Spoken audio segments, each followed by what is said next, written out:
Hola, soy Sergio Barrejón. Os doy la bienvenida a Exigencias del Guión, la voz de los guionistas.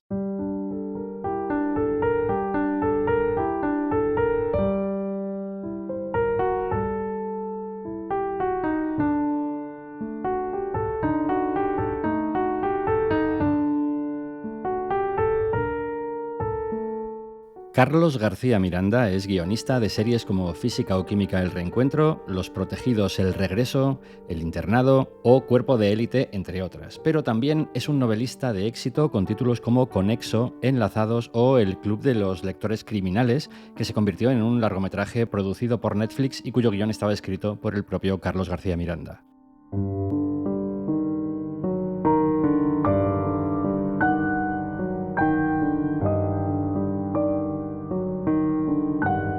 Su último libro se titula Lobos Feroces y para hablar de él, Paul Sánchez se reúne con Carlos García Miranda en las oficinas de Dama en Madrid. Pero antes de escuchar esta entrevista, dos cosas muy breves. La primera, contarte que el fin de semana pasado estuve en el Encuentro de Guionistas de Logroño, invitado por la organización para cubrir el evento. Si quieres saber lo que pasó allí, en la web blogguionistas.com puedes leer 23 artículos que resumen casi todas las ponencias que se dieron en Logroño. Eso es la primera cosa. Y la segunda, un minutito de publicidad que te interesa si estás pensando en formarte como guionista.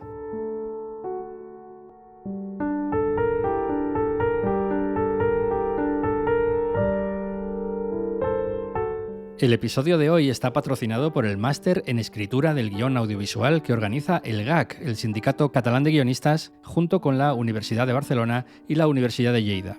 Este máster te da la oportunidad de estudiar guión de forma online o presencial en Barcelona con profesores que han escrito películas como Wolfgang o Los Tortuga, series como El Ministerio del Tiempo, Desaparecido, Departament Amades, Coses que passen, Sala Polivalent o Jo Mai Mai, o programas como Polonia està passant o Tu cara me suena. Además, podrás acceder a prácticas en empresas como Minoría Absoluta, True Crime o Just Music y podrás asociarte de forma gratuita durante un año al GAC, accediendo sin coste adicional a los servicios jurídicos del sindicato. Las preinscripciones ya están abiertas y en esta 7ª edición el máster ofrece 3 matrículas a precio reducido. Más información en la web www.masterguion.es.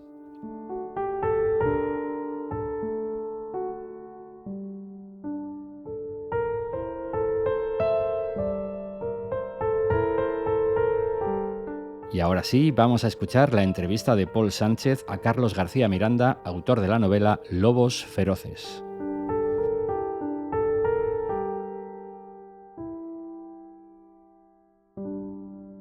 Lobos Feroces arranca con una cita de Tesis, la película de Alejandro Amenábar. ¿Qué significa esa película para ti? Pues creo que lo mismo que para todos los guionistas, directores y gente del cine y la tele de mi generación.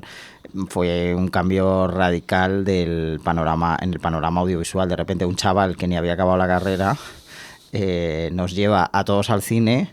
Tanto público como crítica se dan la mano y encima se lleva los grandes premios con una peli que era muy novedosa, era algo muy diferente a lo que habíamos visto, que quizás lo habíamos visto en Estados Unidos, pero no lo habíamos visto en España, no lo habíamos visto contado de esa manera.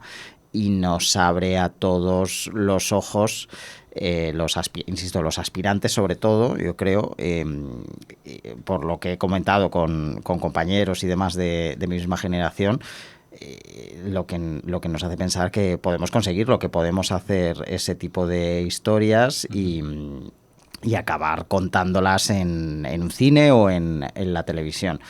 Y bueno, como todo al final se ha convertido en algo nostálgico, ¿no? En aquel momento fue un impulso para pelear por llegar a formarme como guionista a lo largo de los años, y después ya tiene como un componente nostálgico que me recuerda lo que quería hacer y me lleva a crear historias como esta que guarda muchas similitudes. Sí, unas cuantas, pero o sea, el homenaje va más allá de la cita porque tienes personajes que se llaman Bosco Noriega. Sí.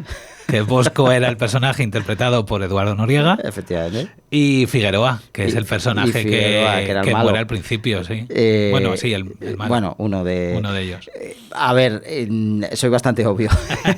Digamos que no he sido nada sutil con... Bueno, yo no me escondo, entonces como claramente estoy haciendo una historia que ocurre en lugar de en una universidad, en la Academia de Policía, no en la Escuela Nacional de Policía, y en la que una estudiante, que en este caso más que una estudiante, ¿no? Se va a graduar como inspectora, empieza a ver que quizás alrededor de esa escuela ocurran cosas no del todo legales, pues bueno, pues ya que era tan obvio y que me estaba acercando tanto a tesis, pues lo puse sobre la mesa. Prefiero señalarme a mí mismo antes de que me señalen otros. Ir con las cartas sobre la mesa, ¿no? Sí, pero porque realmente en realidad sí que lo hago desde la nostalgia. O sea, sí que hay una intención de hacer ese pastiche, ¿no? de ficciones y traer elementos de aquellas historias y convertirlas en algo nuevo sin esconderme para nada. O sea, señalándome y señalando a la historia y señalándome a mí mismo por hacerlo así. Yo he notado otros posibles referentes que te los iré comentando a lo largo de la entrevista. Los hay, sí. A ver si alguno a lo mejor me lo he inventado, ya veremos. Luego vamos comentando, pero antes de avanzar, para los exigentes que nos están escuchando, ¿de qué trata Lobos Feroces? ¿Qué cuenta?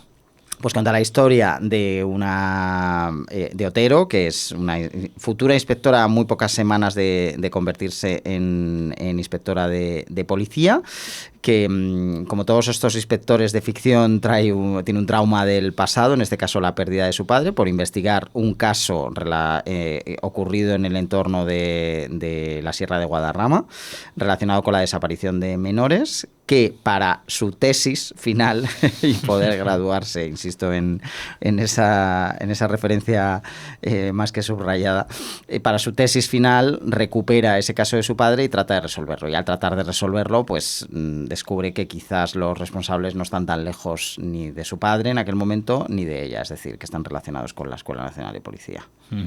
La protagonista, Marta Otero, para mí, y aquí va uno de los referentes que yo he visto, es muy Clarice Starling en El silencio de los corderos. Otro de los referentes para los que crecimos con el audiovisual de los 90 y efectivamente, sí. Sobre todo a nivel de personalidad, o sea, en el caso de Clarice no era mucho más para adentro que para afuera y ocurría lo mismo. A pesar de ser más para adentro que para afuera, resultaba atractiva para su entorno, atractiva a un nivel psicológico y lo tenía también, era psicóloga, criminóloga, igual que mi personaje. Bueno, no me oculto. La podía haber llamado Clarice, la he llamado Marta porque mi mujer se llama Marta. Ah, mira, bien, bonito homenaje también a su mujer. La estructura de la novela me da la sensación de que es como muy cinematográfica. Tú has trabajado también en cine. ¿Encuentras diferencias a la hora de...? Supongo que las hay, obviamente. Sí. Yo sí escribo cine, sin embargo no he escrito nunca una novela. ¿Cuáles son las diferencias a la hora de trabajar cine o a la hora de trabajar audiovisual en general? Pues como guionista sabes que cuando escribimos para cine o un capítulo de tele necesitas tener una estructura de planteamiento, nudo y desenlace y que los conflictos se ponen en escena, ¿no? Que no manejas tanto el discurso indirecto porque a los personajes les puedes poner una voz horrible, en off, de estas que no suele funcionar, horrible. Muy rara vez funciona. Rara vez funciona, pero lo normal es que tengas que ponerlo en escena. En la novela, primero, no tienes por qué seguir esas estructuras tan convencionales y puedes incluir el discurso indirecto de los personajes y bucear por su mente, manejar diferentes tiempos, líneas temporales sin arruinarte en el presupuesto, que esa es la principal diferencia, es que la novela es gratis, como quien dice, ¿no? Escribir, y el guión no, el guión cuesta dinero, pero lo cierto es que yo llevo muchos años escribiendo libros, no sé si he escrito más páginas de libros que de guión, creo que de guión al final, pero no se andan lejos, pero a pesar de eso siempre digo que yo creo que soy un guionista que se disfraza de escritor para hacer novelas y que al final me salen novelas que tienen estructura cinematográfica, ritmo cinematográfico y que en el Club de los Lectores Criminales, por ejemplo, sí que manejé muchísimo más ese discurso indirecto, pero aquí he ido un poco a calzón quitado, creo, y bueno, es que es lo que me gusta, pero creo que también la literatura americana que está en Europa tenemos otro historial, ¿no? Narrativo, pero la literatura americana, lo joven que es, ¿no? Y ha ido muy ligada a la cinematográfica, y los autores, los grandes que a todo el mundo le gustan, americanos, y que siempre salen en las listas de los mejores libros, suelen ser bastante cinematográficos. O sea que creo que también es una cuestión de todo, del que yo soy guionista, más de la literatura que leo, hace que al final me maneje mejor ahí que haciendo una como las de Proust. Claro. Corrígeme si me equivoco, por favor. Tu primer contacto con el audiovisual es haciendo novelizaciones del internado. Sí, va en paralelo. Va en paralelo. Yo entro en el internado. Tuve la suerte, la verdad, de entrar en el internado porque fue un exitazo. Entonces, yo siempre lo digo, la primera serie que hice, estuve 4 años. Muy bien. Que a día de hoy, y me escribí, participé, porque no escribía guiones solo, en aquel momento era guionista junior. Es cierto que tuve un recorrido de muchos años y al final fui como escalando posiciones, pero entré como guionista junior en la antigua Globomedia, ¿no? Que la Globomedia que existe ahora, la verdad, no es lo mismo, pero en aquel momento era una escuela muy criticada por algunos, pero yo, la verdad, me siento muy orgulloso de haber pasado por allí, y reconozco que cuando busco guionistas, si me dicen que estuvieron en el Globomedia de los 2000, de finales de los 2000, inicio de 2010 y tal, les atiendo con mejores ojos, porque me parece que nos enseñaron a escribir con rapidez, efectividad. Había unas normas muy claras de cómo debían de ser las historias, que para algunos les resultaban encorsetadas, pero a mí me parecían de lo más efectivas, y las sigo aplicando. Entonces entré como guionista junior a trabajar en el equipo que ya estaba desarrollando la serie antes de que se estrenara, y antes de que estuviera escrita casi prácticamente. Yo creo que había un piloto que estaba dando vueltas todavía. Y la serie se estrenó en unos meses después, fue un exitazo, y pidieron novelizaciones de la serie. Yo, la verdad es que la primera temporada había escrito bastante poco, porque era guionista junior, no tenía ni idea y estaba aprendiendo, ¿no? Entonces, escribía bloques de secuencias sueltas que después me cambiaban y estas cosas, lo típico cuando estás aprendiendo.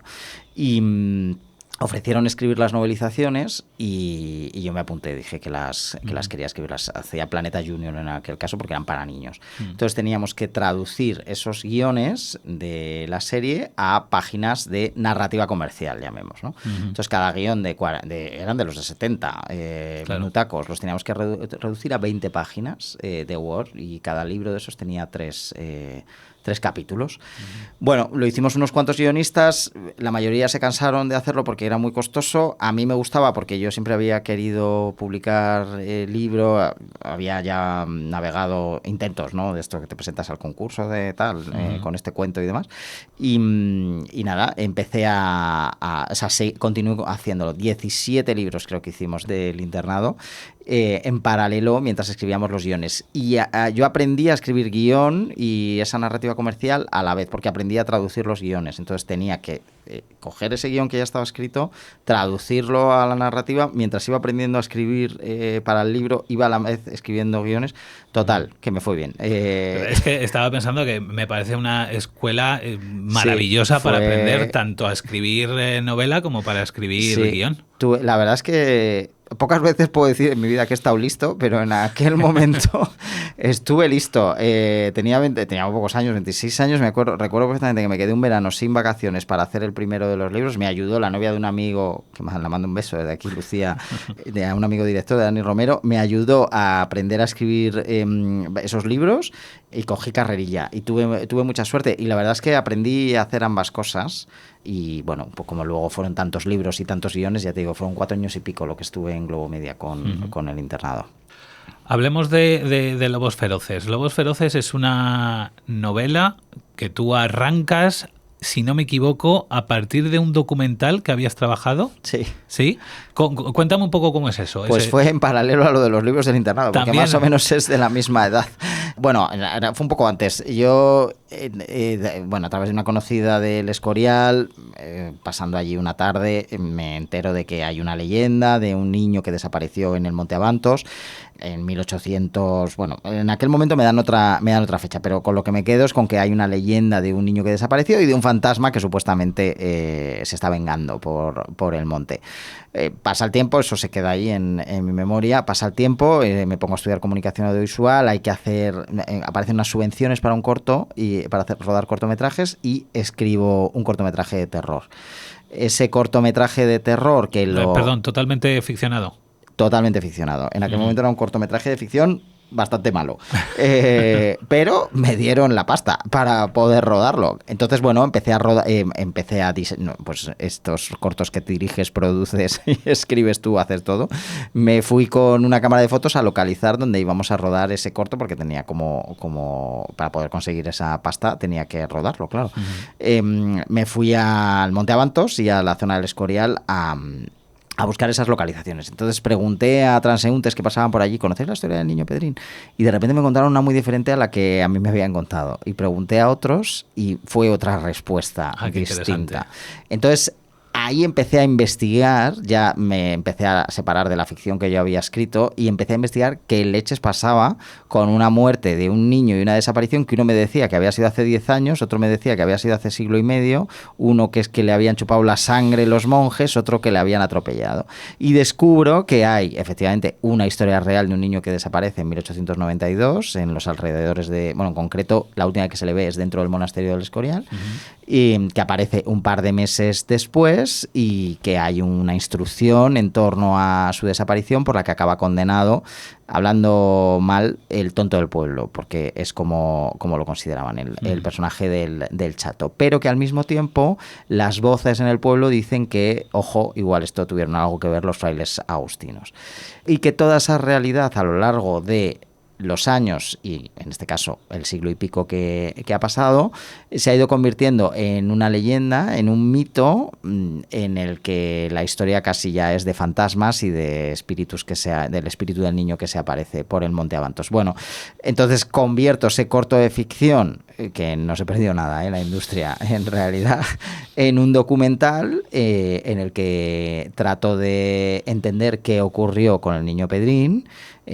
cuál fue su historia real y por qué se ha convertido en un mito, y con una tesis por debajo, que es la de el pueblo. Para el pueblo es mucho más fácil asimilar una historia de fantasmas que un crimen terrible de un niño con pederastia, y que probablemente, o que todo apunte y señala a los frailes, que son la realidad, los agustinos, lo que lleva dando de comer a San Lorenzo del Escorial desde hace siglos. Perdón que te interrumpa, porque justo lo que estás contando te quería preguntar, porque en la misma novela ya se dice, y los personajes lo dicen, que las leyendas son una forma de asimilar una realidad desagradable. Sí. Que es justo lo que me estás contando, ¿no? Sí. Así funciona el cine, ¿no? En realidad, claro, también, sí. Los miedos los transformamos en historias de miedo que le ocurren a otro y que nos ayudan a alejarnos de nuestros miedos más reales, ¿no? Claro. No, perdón, que te he cortado antes de dar la pregunta. No, da igual. Pues efectivamente que al final lo que esa era la tesis. Otra cosa es que lo consiguiera demostrar, porque nos quedó bastante cutre. Era muy joven e inexperto, tenía un par de amigos que me acompañaban en la aventura y una hermana periodista de verdad, que más lista, que me ayudó a desarrollarlo, pero bueno, quedó mega cutre, pero lo suficientemente interesante. Lo que pasa es que decir que con esta tesis de los mitos, a pesar de que yo lo subrayo y que en la novela es mega subrayado para que quede súper claro, en el corto al final queda como una especie de Bruja de Blair con un subtexto, ¿no? Como quien dice. Pero sí creo que realmente es muchísimo más sencillo asimilar rumores que no es que lo dulcifiquen, es que lo tergiversan, lo convierten en otra cosa, que una realidad que... Es que menudo movidón, ¿no? Para el Escorial y en concreto para San Lorenzo, asumir que pudiera haber un fraile o varios frailes implicados en la desaparición de un niño que aparece muerto en el Monte Abantos después, que, insisto, son especulaciones, vete tú a saber lo que realmente ocurrió. Yo, después de haber hecho un corto y una novela, sigo sin saber qué fue lo que realmente ocurrió. Claro, y cuando tú recopilas toda esta información, haces el documental, esto es hace unos cuantos años. Esto tenía 26 y tenía menos de 26, debería, yo qué sé, pues hace 20 años, 22 20 años más o menos aproximadamente. Sí. Y la novela se publica ahora, entonces, sí. ¿Qué ocurre en todo ese tiempo? Pues hago ese corto que, fíjate, recuerdo que se lo puse a mis compañeros de Globo Media en la sala de visionado que había allí en Globo Media, o sea, que coincidió con la época del internado. Tiene un circuito de festivales bastante amplio, nos dan algún premio y demás, lo cual no habla muy bien del criterio de los jurados. Me llama Iker Jiménez. Wow. Sí, ese es uno de los de mi carrera total. Me llama Iker Jiménez porque quieren hablar del niño Pedrín. Luego fue un poco bajón porque llegué allí y no estaba Iker Jiménez, estaba su segundo. Pero bueno. Salió esa pieza en televisión, tuvo un recorrido y bueno, pues como todas las historias, cuando ya has hecho todo con ellas, ahí se queda. Hasta que bueno, yo vengo de escribir varias novelas y demás, estoy buscando una historia nueva, tengo idea de hacer un thriller y, bueno, hablando con mi editora con la que trabajo siempre, Irene Lucas, desde hace muchos años ya, pues más o menos los mismos desde los libros de Planeta. Hablando con Irene, le cuento la historia del niño Pedrín y me dice, pero bueno, eso que tienes ahí es oro, dale una vuelta. Y recopilo. Yo en aquel momento me fui a la hemeroteca de Conde Duque a buscar los periódicos de la época. Hice como una labor antigua de documentación de las que ya no se hacen, porque ahora lo tienes todo en Google. Claro. Pero en aquel momento esa labor de documentación romántica de ir a todas partes. Incluso llegué a hablar con familiares del niño Pedrín. Recopilé toda esa información y la convertí en una historia de ficción que, bueno, aunaba parte de lo que ocurría en el documental con lo que ya mi imaginación ha ido construyendo. ¿Fue largo ese proceso de ir a la hemeroteca, sí, de encontrar? En aquel momento, sí, la verdad, yo lo recuerdo como eterno. Lo del niño Pedrín me costó horrores. Fue un documental que, yo qué sé, por lo menos me tiré 2 años buscando la información. El documental. El documental. Y todo este proceso de escritura de la novela ha sido eterno porque es que la empecé antes de la pandemia, para que te hagas una idea. Me compraron los derechos del Club de los Rostros Criminales para hacer peli, hice la segunda parte del Club de los Rostros Criminales, entonces esta la abandoné. Y cuando la retomé ya tenía 2 hijos de pronto. Wow, claro, había cambiado entonces, tu vida completamente. Me había cambiado la vida completamente y no tenía tiempo para hacerla, entonces se tardaba un huevo. Ha sido un parto, y mi mujer igual me mata por decir esto, porque los partos se supone que son peores, pero para mí ha sido terrible, la verdad. Y has dicho que en un momento dado ya te pones a escribir justo antes de la pandemia, o no sé si justo antes, has dicho antes de la pandemia. Cuando te pones a escribir, ¿has hecho una sinopsis previa? ¿Has hecho una escaleta? ¿Sabes a dónde vas? ¿Sabes cuál es el final? Sí, a ver, yo cada vez soy más desastre, pero antes era más... Bueno, a ver, hay muchos autores que empiezan a escribir sin... No, eso no puede ser. A mí eso me parece un caos, pero reconozco que yo tengo muy clara la mitad de la historia y la otra mitad, y de la mitad para adelante tiro para adelante. Okay, mejor dicho. O sea, tú llegas más o menos hasta el midpoint. Llego hasta la mitad y a partir de ahí, sí, hasta el midpoint efectivamente, y a partir de ahí empiezo a perderme. Me pasa con todo, ahora que estoy con un guión de física que tengo que entregar, me pasa con todo siempre. Yo tengo muy claro los arranques y las mitades, y cuando llego a la mitad sé a dónde voy, sé dónde acaba, pero todo lo que pasa en esa mitad de segundo acto y inicio del tercero, se me suelen caer las escaletas por el camino. Dicho esto, yo suelo hacer de todas mis historias una sinopsis, empiezo haciendo una sinopsis de una página la amplío a 3 páginas, de 3 páginas la amplío a 8 páginas, hasta que saco unas 20 de sinopsis. De sinopsis que vale para que me la lea yo. Si se la lee alguien más, me quitan el título de escritor, ya te lo digo, porque suele ser un cuadro.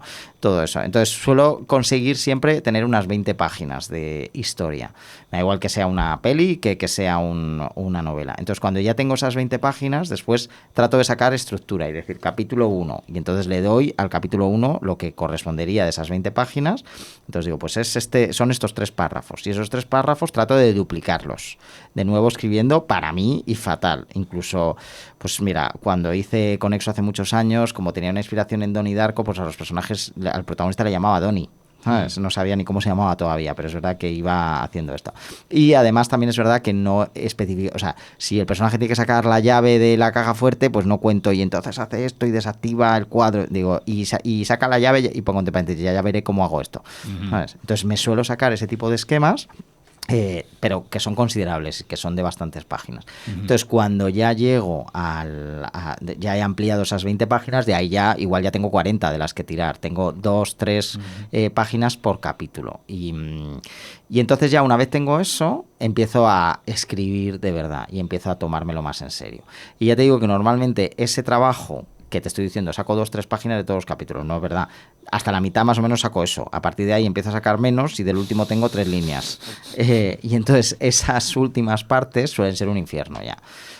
Pero bueno, al menos la mitad la tengo organizada. No soy capaz no confío en que lo que haga de la mitad para adelante en esas primeras versiones sea la mejor de las posibilidades. Entonces normalmente suele llegar algo mejor y soy más flexible en esa parte. Antes lo era menos, antes sí que lo hacía todo como súper estructurado y tenía clarísimo lo que pasaba al principio y supongo que vivía mejor. Recomiendo el mapa y... Dices que hay mucha gente que escribe de muchas maneras, sí, y que escribe siguiendo esa brújula.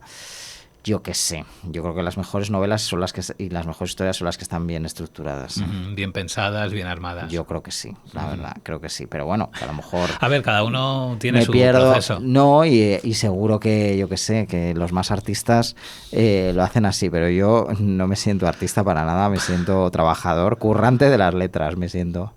Ahí en Lobos Feroces, se habla mucho de leyendas. Sí. ¿Cuántas leyendas sobre el Escorial y cuánta información sobre el Escorial tenías antes de zambullirte en todo esto? Bueno, cuando hice el documental conocía ya unas cuantas y hay otras que las he ido descubriendo por el camino, ¿no? Todo lo relacionado con la construcción del monasterio, con Felipe II... lo de la Puerta del Infierno. Las puertas del infierno y demás, lo conocía. Lo que pasa es que he encontrado detalles que no sabía, ¿no? Como el famoso perro negro del que hablo, que después coincide con otra leyenda de Malasaña, que durante la construcción del monasterio les acechaba, lo mataron, ahorcaron y dejaron colgado de uno de los arcos del monasterio para que todo el mundo se quedara tranquilo con que el perro estaba muerto, y a pesar de eso se seguía escuchando por las noches. Bueno, pues todas esas historias, algunas de ellas las he encontrado. Yo lo pongo que aquel rey Felipe, no sé si era... un gran católico o un gran satanista. Pudo haber sido ambas cosas por su fascinación, ¿no? Y obsesión con lo oscuro. Al final. Has mencionado la palabra satanista, hablemos de Dante. Sí. Dante es un personaje que es un satanista, es un profesor. A mí ese personaje me encantó, me pareció muy divertido porque rompe un poco, yo creo, incluso el tono que estaba llevando la novela. Y aquí voy a lanzar otro referente de estos que te decía que a lo mejor me lo he inventado. A ver. Me recuerda a Ian Malcolm en Parque Jurásico. ¡Uy! Ese aire de rockstar que tenía. Pues sí, la verdad. Mira, ese por tu reacción creo no que lo habías... Pero ahora que lo has dicho, creo que en algún momento lo he pensado, fíjate, sí. No, por mi reacción efectivamente no lo he asociado, pero ahora que lo has dicho, creo que en algún momento sí que lo he pensado. Lo pensé, pero vamos, no como tú, desde luego, no tanto, pero igual sí que pasó por mi cabeza. Pues es muy buena apreciación, sí. Es mi personaje favorito también. Bueno, creo que... A ver, me dicen que he dejado demasiado bien el satanismo. Bueno, puedo entenderlo, sí, que la gente lo pide. Sí. Y que hay peligro de que me consideren a mí satanista.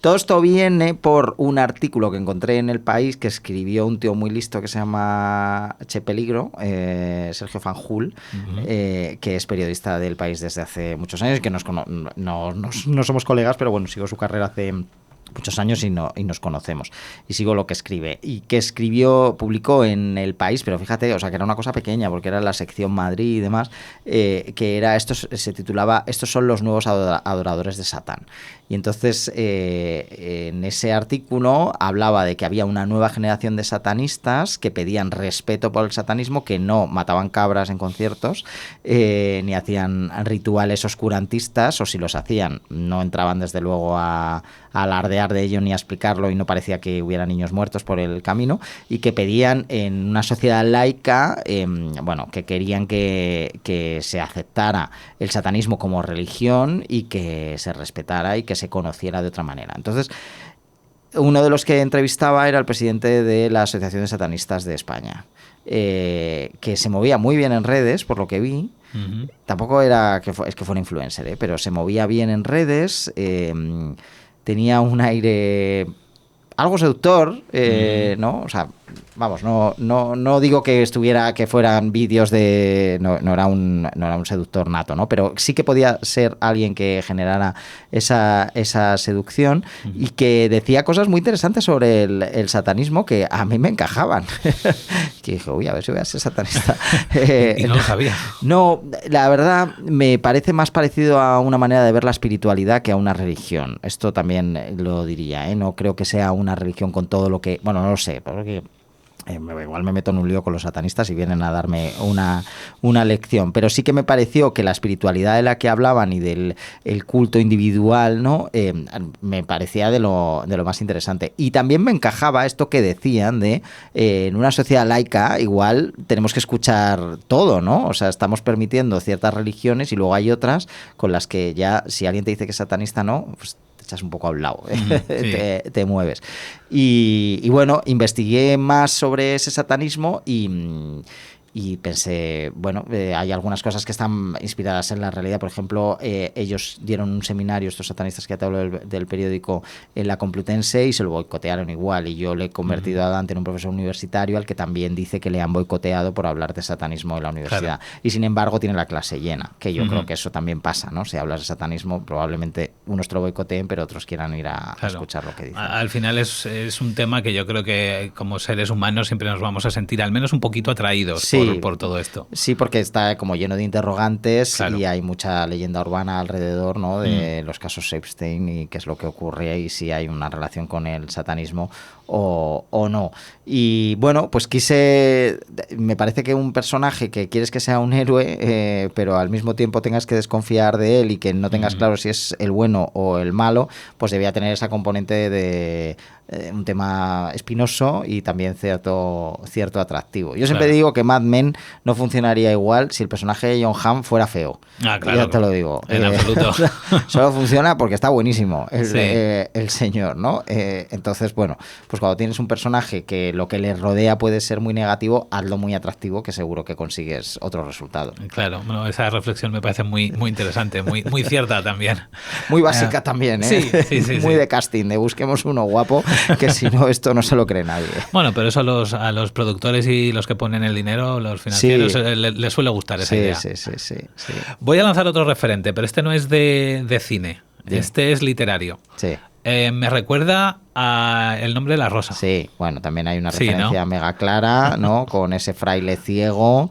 El nombre también es el mismo y Jorge de Burgos, y es más, en la corrección editorial que me hicieron, la persona que estaba haciendo la corrección, que no la conocía y que no es mi editora, con la que sí había ido hablando del libro, escribió diciendo, ojo, cuidado, ya hay un fraile en la literatura que se llama así. Yo ya, que lo sé, que quería que se llamara así. Bueno, reconozco que desconozco un poco el mundo del clérigo y los frailes en concreto, ¿no? De esos siglos los desconozco. El nombre de las rosas anterior, en cualquier caso, en el tiempo, pero bueno, como me manejo más desde los códigos de la ficción que desde la realidad en muchas ocasiones, lo tenía como referente. Y El nombre de la rosa fue una novela que se leyó mi madre cuando yo era pequeño, que ruló mucho por casa y que cuando yo ya tenía capacidad para leerla, la leí. La peli con Sean Connery era estupenda. Y tenía ganas también de hacer ese homenaje más literario, efectivamente, aunque tiene esa adaptación cinematográfica que ha caído un poco en el olvido, la verdad, no ha sido muy reivindicada. Por desgracia, porque a mí me parece que tanto la novela como la película tienen cosas muy buenas. La novela, la verdad es que es estupenda. La novela es una maravilla, un ensayo, de mis favoritas. Casi, ¿no? En lo que cuenta. Y bueno, pues tiene un personaje muy interesante, muy oscuro, ¿no? Que es ese fraile Jorge de Burgos, que de alguna manera también quise traerme a esta otra historia. Licencia.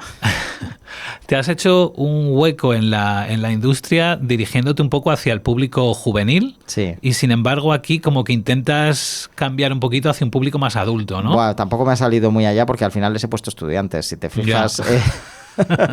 Casados y con hijos no les hago. Sí, a ver, a mí me gusta el juvenil y me gusta el cine teen, y si me preguntas por mis películas favoritas no te voy a hablar de Kurosawa ni siquiera te voy a decir El Padrino, te voy a decir Scream y American Pie. A mí me gusta el género adolescente. Es verdad que yo veo de todo y bueno, y que me gusta el género adolescente burro, y luego me gusta más el coming of age más fino, también me gusta y también lo disfruto. Pero es verdad que yo creo que a mí se me da bien de lo que sé mucho. Y yo chupé mucha filmoteca y me tragué hasta la de Andy Warhol del Empire State de no sé cuántas horas. Pues eso me lo he tragado. Eso me lo he tragado incluso. Yo me he tragado muchas cosas, pero la verdad es que lo que más he disfrutado y lo que más he visto, yo he crecido con una tele viendo series de los 90, muchas de ellas de chavales.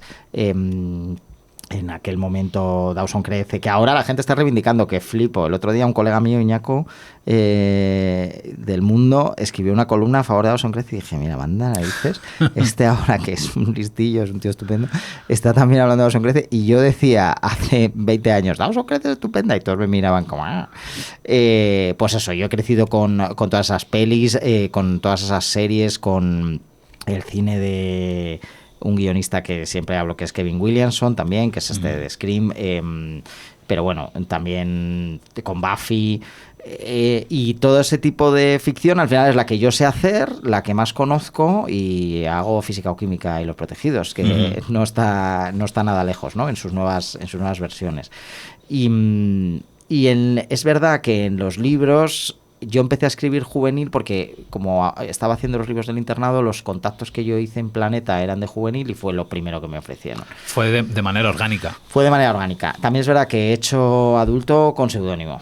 Ajá. Con seudónimo y nombre de mujer. Estoy canceladísimo. He hecho libro por encargo de adulto también. Y aquí me manejo un poco en el crossover entre el juvenil y el adulto. Pero es verdad que al final los conflictos son más adultos y lo que ocurre es más adulto. También es verdad que el público de juvenil ha crecido, y aunque no se despega todavía de algunas cosas, como que los alumnos vayan a clase, como los protagonistas vayan a clase, ¿no? Que aquí siguen yendo a clase. Pero es verdad que sus conflictos cada vez son más adultos. El sello es Crossbook, que es un sello de Planeta que realmente está dirigido a crossover entre público juvenil y adulto. No sé cuánto funciona esto. A veces tengo la sensación de que te quedas en tierra de nadie y que no sé si es mejor ir al juvenil o irte directamente al adulto. Sí, apostar a lo mejor por uno concreto. Por uno concreto o por el otro. Pero bueno, también es verdad que a mí me encanta el juvenil y lo voy a seguir haciendo. La verdad, lo voy a seguir haciendo porque me gusta y creo que se me da bien porque no lo hago de verdad. O sea, no hablo de lo que hacen los chavales de verdad, hablo de lo que hacen los chavales de la ficción. Entonces, al final tiro mucho de nostalgia. Entonces, no me importa los conflictos de los chavales de a día de hoy, me dan igual. Y la música que escuchan a día de hoy, bueno, tengo unos asesores musicales que son los que la ponen. A mí lo que me importa al final son ese componente emocional, ¿no? Y ese componente emocional es igual en los 90 que en 2020, ¿no? Lo que cambia es lo que les rodea, ya sean los móviles o el Messenger, ¿no? Entonces, bueno, pues me sigue gustando, pero también es verdad que me apetece contar otras historias, que tengo muchos años ya y que me apetece hablar de que tengo 2 hijos, ¿no? y una hipoteca. Claro, y eso al final se traslada a todo lo que trabajas. Sí, efectivamente. O sea, al final. Y luego además es que es verdad que yo cada vez estoy más lejos del juvenil porque hago otras cosas que también son más adultas, ¿no? Y en el periodismo me muevo en un ambiente súper adulto. O sea, trabajo en la tele no con youtubers, con sonsoles, ¿no? Claro. Y con gente mayor. Y hablamos, y es más, allí mi público, yo siempre lo digo, lo petamos en los geriátricos y en las residencias. Allí les hacemos mucha compañía y son un público estupendo, y ahí de repente he abierto otro tipo de público, ¿no? Entonces, bueno, es verdad que durante muchos años he estado muy especializado en el juvenil. Es verdad que creo que para lo que me llaman y para lo que se me tiene en cuenta siempre es eso, pero bueno, como todos los guionistas, con una buena nómina adelante, pues escribir lo que haga falta. Efectivamente. Teniendo en cuenta que eres guionista, que ya se han adaptado novelas tuyas al cine, ¿hay algún interés en adaptar Lobos Feroces? Pues mira, te digo que esto era una ambición que yo tenía desde la primera novela. O sea, yo escuché hace mucho a Moderna de Pueblo que decía, yo empecé a dibujar porque yo quería hacer cine, pero no podía hacerlo, ¿no? Quería hacer cortos, no me acuerdo, y entonces decía que pues se puso a escribir. Y a mí al principio me pasó un poco parecido. Yo quería hacer pelis y no me hacían caso con las pelis, entonces dije, bueno, pues voy a escribir la novela. Es verdad que siempre había querido escribir literatura, que no considero que lo que haga sea muy literario, considero que se mueve en la narrativa y siempre con una intención comercial. Entonces es verdad que los libros del internado los hice porque así podía escribir el guión que no podía escribir, porque estaba como aprendiendo y todavía tenía otra posición en el equipo, ¿no? Y la primera novela que hice, probablemente que fue Enlazados, hace un huevo ya, sí que tenía como esa intención de, bueno, a ver si esto me lo hace en peli. Y eso fue una ambición que tuve hasta que lo conseguí y dije, pues ya está. Y reconozco que ahora no la tengo tanto. O sea, que ya no es como en aquel momento, joder, me hacía lo que hiciera falta para conseguirlo, para que me escuchara el productor. Con Conexo tuve un recorrido de la leche, me fui hasta Los Ángeles, tuve un productor, Rafa Linares, que me acompañó, y hacía, o sea, era de verdad que era un sueño, y como todos los sueños se cumplen y dices, pues ¿y ahora qué hago? Ya me he despertado. Entonces ya no tengo esa ansiedad por conseguirlo. Que sale, fenomenal. ¿Que me vas a ver peleándome por conseguirlo? No. Ya te digo yo que no, porque creo que los libros tienen, o sea, que un libro tiene entidad en sí misma. Un libro le colocas tapas y tiras para adelante con él, ¿no? Y ya es algo que existe y que está cosificado y que no necesita más esa historia. Entonces, de momento, ese es su formato y si se queda en ese, voy a estar súper feliz. Hace 2 novelas no te habría dicho esto. Me voy a quedar con esa reflexión. Muchas gracias, Carlos, por venir a Exigencias del Guión. Pues muchas gracias a vosotros por invitarme y nada, nos vemos en otras historias, espero. Sí, seguro que sí.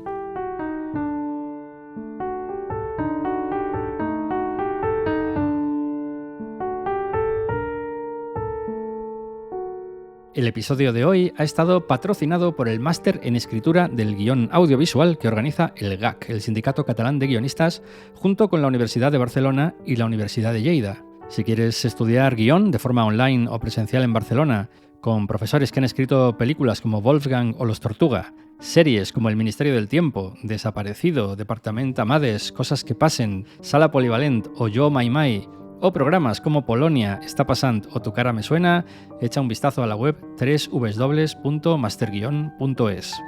En este máster podrás acceder a prácticas en empresas como Minoría Absoluta, True Crime, Oyes Music y podrás asociarte de forma gratuita al Sindicato Catalán durante un año accediendo sin coste adicional a los servicios jurídicos del GAC.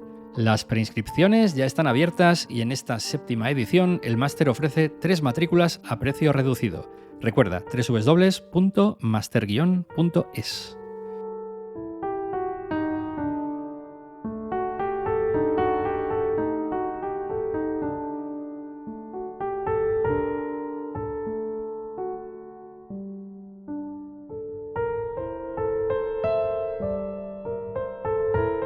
Redacción y realización, Paul Sánchez. Diseño gráfico, Jorge Espejo. Música, Ana Álvarez Prada.